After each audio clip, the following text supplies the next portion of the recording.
Hey, so just a quick little disclaimer here. The Season 9 trailer for Ninjago Hunted was actually not out at the time of recording the main bulk of this video. I actually got done editing it before the trailer dropped. So it is a little awkward. The first minute of the video is me talking about the lack of a Season 9 trailer. Ignore everything that I say there because we actually do have a trailer now. My full analysis video for the trailer will be up on Tuesday, unless I'm feeling really spontaneous, in which case I'll get it up tonight or even tomorrow. Just know it'll be coming very soon, and just ignore everything that I say about the Season 9 trailer in this video. So thanks a lot, guys. I hope you enjoy my thoughts on Season 8, and peace out. Hey, how's it going, guys? It's Tanner here, and welcome back to another video here on the channel. Now, just a quick little update video. I mentioned in yesterday's video how if we got a Season 9 trailer, I would be covering that. Now, as of the time of recording this video, we do not yet have a Season 9 trailer. I am currently recording this video on May 27th, and I'll be uploading it the very same day. Now, my original plan for today was, of course, to do a trailer analysis. However, we do not have a trailer yet, so where's the trailer? I have no idea. But whenever we do get the trailer, I will be doing an analysis video. It just won't be today. If we get it later today, then I'll do it Tuesday for the Tuesday video, and if not, then it'll just keep on getting pushed back and back until we eventually find it, or until we eventually do end up getting the trailer. But for today, I figured I'd just give a little bit of an overall thoughts video of Season 8, Sons of Garmadon, in preparation for my new Ranking the Seasons video that I am working on, and that will be coming out very, very quick here within the next few weeks. So definitely be sure to stick around because you probably don't want to miss that. A lot of you guys were curious as to my overall thoughts on Sons of Garmadon, so I figured I'd take this opportunity to go ahead and just present those thoughts to you in great detail. And then obviously in my Ranking the Seasons video, I'll talk about Season 8 again, but on a less detailed front. So I do have a quick list here of things that I do want to cover in this Season 8 analysis video. I thought Sons of Garmadon was really, really well done. This season was pretty good overall. I liked it. I'm not going to reveal where it ranks among the other seasons yet in my lineup, but just say, or I'll just say for right now that I thought it was really good. And it's probably one of my favorite seasons out there, so do with that what you will. But again, I do have a list here of everything that I do want to talk about, the first being the premise of the season itself. So basically, the premise of Season 8 involved the Sons of Garmadon, which is a villainous faction who basically worships Lord Garmadon, tracking down the 3 Oni masks so that they can resurrect Lord Garmadon. Now this season takes that premise, and I think it does a brilliant job of actually, I guess, executing that. Of course, these Sons of Garmadon were a pretty good villainous force, but we'll get more into that later on. But the premise itself I thought was really cool, pretty interesting compared to other Ninjago premises that we've seen through other seasons. But nonetheless, I still thought it was pretty unique, and I thought the season, again, did a great job of, I guess, carrying out what it was trying to do. Now, let's just get into the controversy right away, the redesigns for the ninja. When this was first released, or when this was first announced way back in, I believe it was July of 2017, actually, when we first saw the Comic-Con footage for Season 8, a lot of people were in uproar, and myself, I really didn't know what to think. My first reaction going in, honestly, was, okay, why are they redesigning the ninja? I mean, of course, now I understand why, and I've accepted that since. But watching the season, I guess, all the way through, it really didn't bother me as much as I thought it would. I know for some people that's probably the worst thing about Season 8, and a lot of people have put off Season 8 simply because of the ninja redesigns. But I think overall the designs are really well done.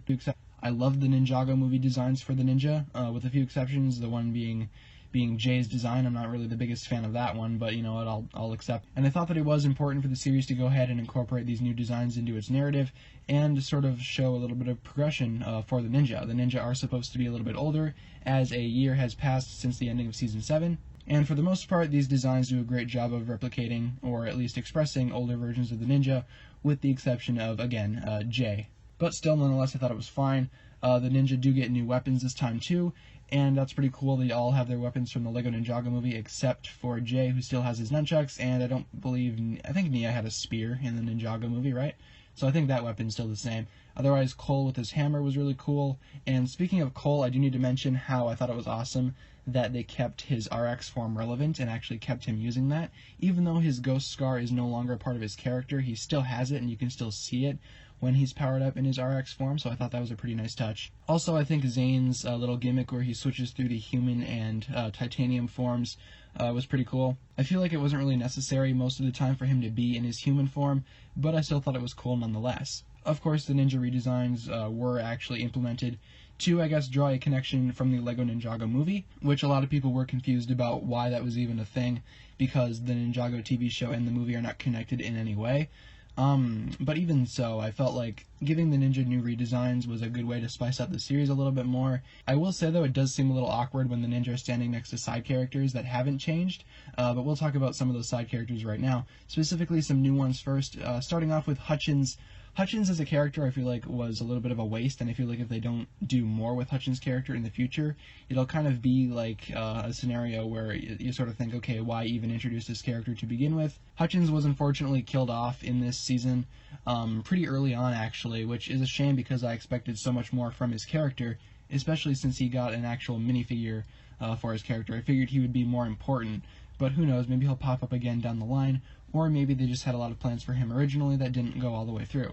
Next up, we have Harumi, the Jade Princess, and the Quiet One, the main villain of Season 8. I'll be honest with you, I was not expecting Harumi to turn out to be a villain, and I really kind of hoped that she wouldn't, because I do love the interactions that she had with Lloyd early on. I thought maybe Lloyd could finally get some development if he finally got, I guess, a love interest, because most of the other ninja have had one at this point, but Lloyd has not.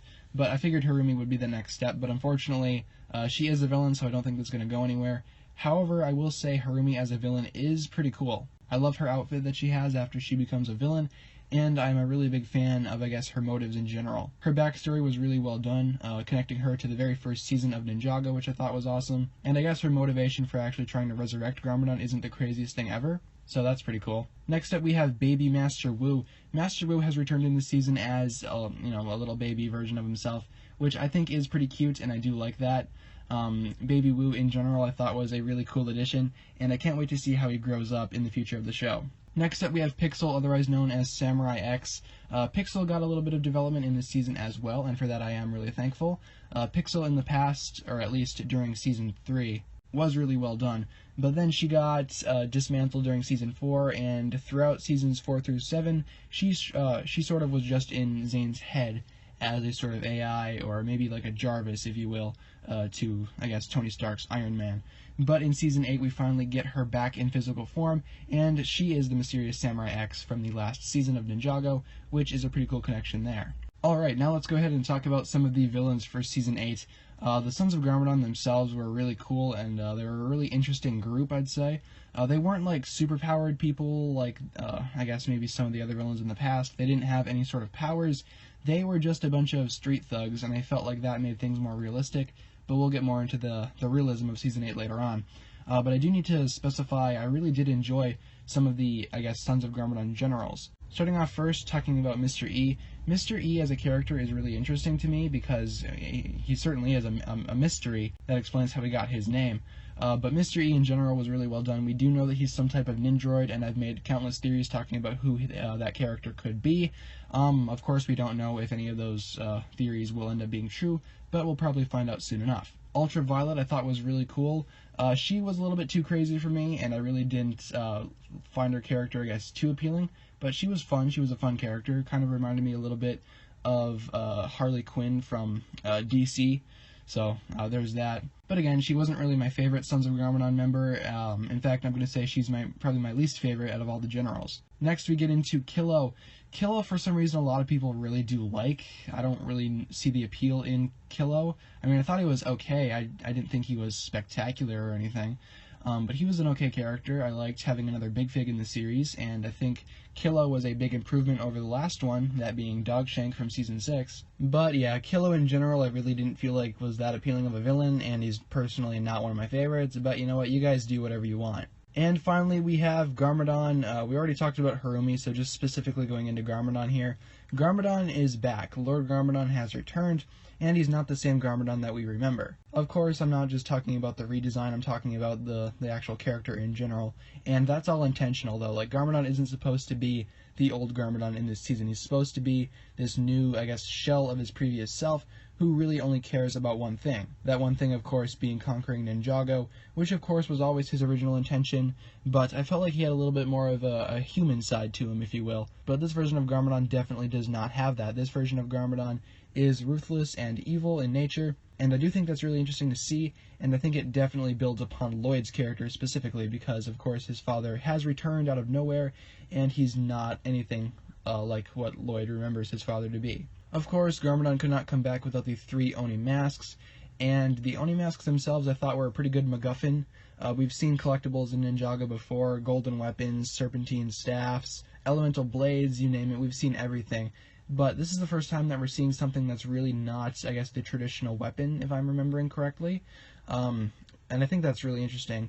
There's only 3 of them, of course, and really that's not a lot, but I still thought that they were pretty good nonetheless. In terms of sets, yeah, they're pretty good for collecting, and in the show they actually played a really important role. So the Oni masks themselves I thought were fine, and they do have a lot of history to them, and I thought that they made a pretty interesting, I guess, centerpiece for Season 8. Now talking about a little bit of the behind-the-scenes aspects of Season 8 that made it awesome, let's just jump right into the realism factor. The staff of the show aimed to make this season more realistic, and I think they definitely accomplished their goals here. While nothing about elemental ninjas with special powers and, I guess, Oni masks and temples of resurrections is realistic, I felt like the ninja were a lot more grounded this season, and they were specifically stripped of some of their previous powers, such as Airjitsu, which I guess in a continuity sense really doesn't make a whole lot of sense per se, but I did think it really benefited the ninja's character, specifically in the way that they actually fight, which, again, the combat in this season was top tier. I really did like that a lot, especially because, again, the elemental powers were,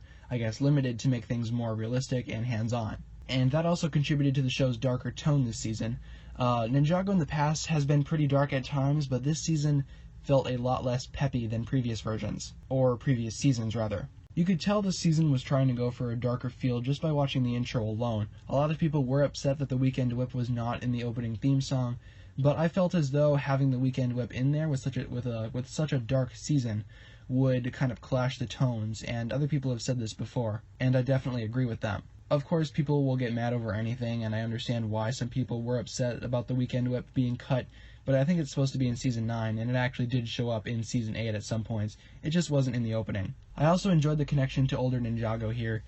Season 8 is very different, but they still managed to connect it back to the old Ninjago. This is not a reboot by any means, this is in fact a continuation, and we were shown this via flashbacks, specifically Cole and Zane. They both had flashbacks going back to the first time that they interacted with Master Wu, and in my opinion those flashbacks were really well done, and apparently we're supposed to be seeing more of those flashbacks in Season 9, so obviously I'm going to be really looking forward to that because I really did like those when they popped up in Season 8. And again, they do have some time justifications in here as well for why things are so different. The timeline was skewed a little bit thanks to the meddling of the Time Twins and Master Wu, and that kind of explains why the ninja are redesigned. And finally, the setup for Season 9. Seasons 8 and 9 are very closely related, I'd say. In fact, they are one and the same story, as stated several times. Season 9 is a direct continuation for Season 8.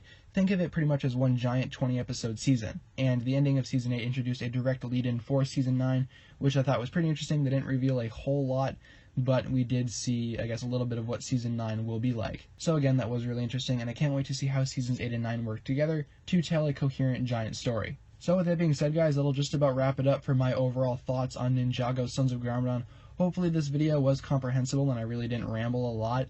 I know I definitely did on a few occasions in there, but nonetheless, I hope you enjoyed my thoughts. A new Ranking the Seasons video will be coming very, very soon on the channel, so be sure to keep on checking back and be sure that you are subscribed because you do not want to miss that. But for right now, that'll wrap it up for my overall thoughts on Season 8. Thank you so very much for watching. If you enjoyed this video, feel free to give it a thumbs up rating, and as always, be sure to hit that subscribe button, guys. It really does mean a lot to me. Remember that the comment section is yours for any discussions you want to have regarding this topic, or if you just had a general comment, that's fine too. Thank you guys so very much for watching once again. My name is TannerFishies, and with that, I bid you farewell.